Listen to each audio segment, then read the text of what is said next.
Welcome to Real Talks with an Entrepreneur's Wife's podcast with Janelle. I'm Janelle, your sister, your friend, in this journey of being in a relationship with an entrepreneur. My husband and I have been married for nearly 20 years. And on this podcast, you'll hear stories from me, and you'll also hear conversations of me with other women as we share our experiences of being in a relationship with an entrepreneur. In these stories, you will hear our successes, you will hear our struggles, you will hear our triumphs and lessons that we've learned along the way so that you and I can both feel seen, heard, and understood. Thank you for joining us today. Now, let's get into the episode. So, y'all, I am so excited to share this revelation that I had, this discovery that I'm having. My husband and I have been going to counseling this time around for nearly 7 months. And I want to ask this question.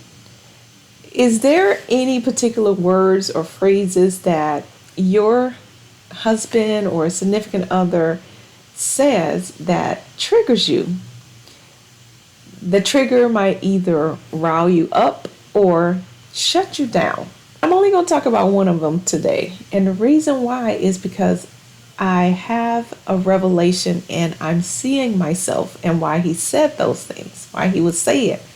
So anyway, the trigger phrase that I'm referring to is sometimes he'll say to me, "There you go, interrogating me again." There you go, interrogating me again. Now, for me, when he would say it, it confuses me.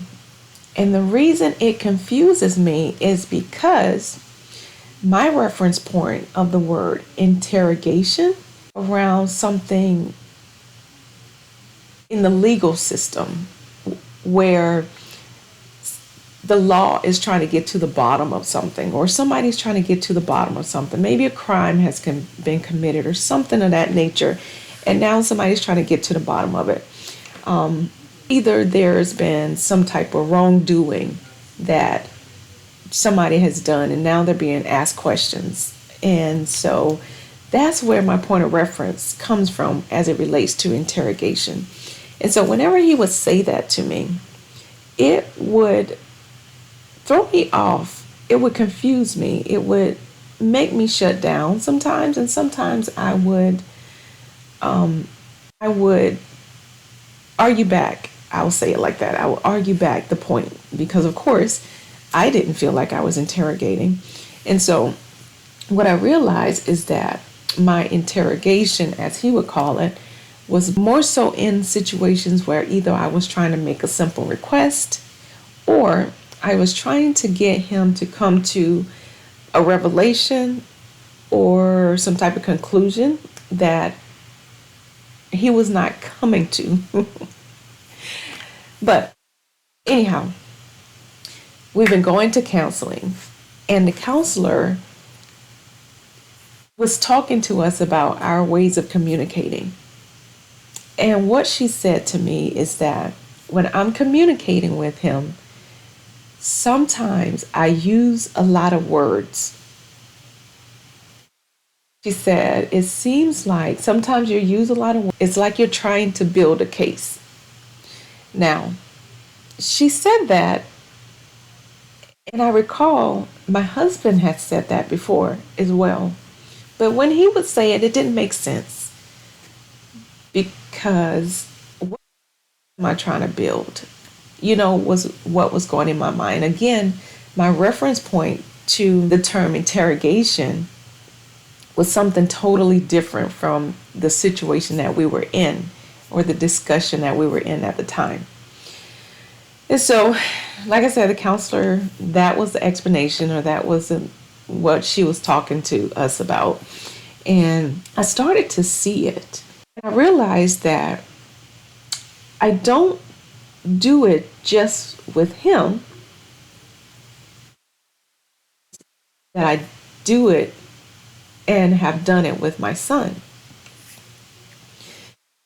One of the most recent situations that brought it to my mind was not long ago, we were preparing to go out of town. And we decided that we were going to rent a vehicle to drive for our trip. So, my husband and my son went to the airport in order to rent a vehicle for us to go out of town. However, my husband went there with just his debit card, not knowing or not realizing that the car rental place was not going to rent to him with a debit card. He needed to have a credit card. So he called me up and said, Janelle, can you come to the airport and do this rental because they won't let me rent it with just a debit card. So I said, okay. So apparently he told my son to come home, and I went outside to get in his car to drive to the airport. But immediately I noticed that the car was on E. So I called my son up and I'm like, Jordan, have you left the airport yet? And he tells me, yes, he's left. And then my next question to him was, have you passed the ex-gym? Now, all the while, I already knew what it was I wanted from him.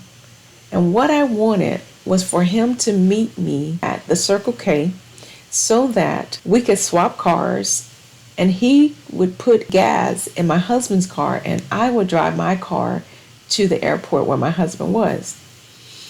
But I was asking all of these questions instead of simply getting to the point and just saying to him, Jordan, can you meet me at the Circle K so that we can swap cars and you put gas in this car because the car is on E? But no, no, I asked these extra useless questions, which, like my counselor said, I was building a case. And what I realized is that part of the reason why I do this, and I kind of question it, so I don't know if I fully come to a revelation with it, but it's coming. You know what I'm saying? It's coming. But a couple things came to me as I was thinking about this situation. And one thing came to me is that I'm asking these questions and building my case out of fear of rejection. And I say fear of rejection because if I ask the questions before making my request, then I can decide if I want to make the request or not. I thought about is that this is a display of my level of low self-esteem. Now, I do admit that I do have some self-esteem issues. I won't say it's low, but I do have some self-esteem issues. And so I feel like part of my building a case, which to my husband comes across as interrogating him, stems from those two things, but not just those two things. It's almost like it's covered up in a mask of being considerate of other people. But I'm not sure why that would even need to be a consideration in such a simple request. And so the fact that I had that revelation, or that the counselor was able to help me to come to that revelation, and for me to now see myself in these situations, has got me a little bit excited. And I'm excited because I'm now able to make those changes and understand where that comes from. So where I was feeling confused and taken back by the fact that my husband would ask me, why am I interrogating him, during times when I was simply trying to get to a request that I was trying to make of him, all while considering him, all while protecting my fear of rejection.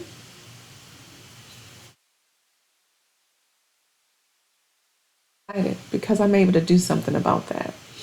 I'm able to be more mindful of those situations. I'm able to see myself so that I can be more intentional. I can be more clear and direct in asking for what it is that I want. Just simply stating what it is, the revelation, the conclusion that I'm trying to help him to come to, or even my son or whoever I'm dealing with. So my question to you, does that resonate with you? Anybody ever asked you, or has your significant other ever asked you or made the statement that you were interrogating him? Now, I know there are situations where people really need to be interrogated when they're like not doing the right thing. Like, let's say if they are cheating or if they have not been truthful, and you're trying to get to the bottom of it. I feel like those types of situations definitely could warrant interrogating, and in those situations it would indeed be a matter of interrogating. But in the situation with my husband, in which I'm talking about at this moment, is in relation to me simply making a simple request, but I'm not getting to it. Or my son would say I'm beating around the bush. So I'm excited. I just have to share that with you. If you've ever been in that situation or you can relate, then let me know. Let me know what your thoughts are about that. Let me know what your thoughts are about that.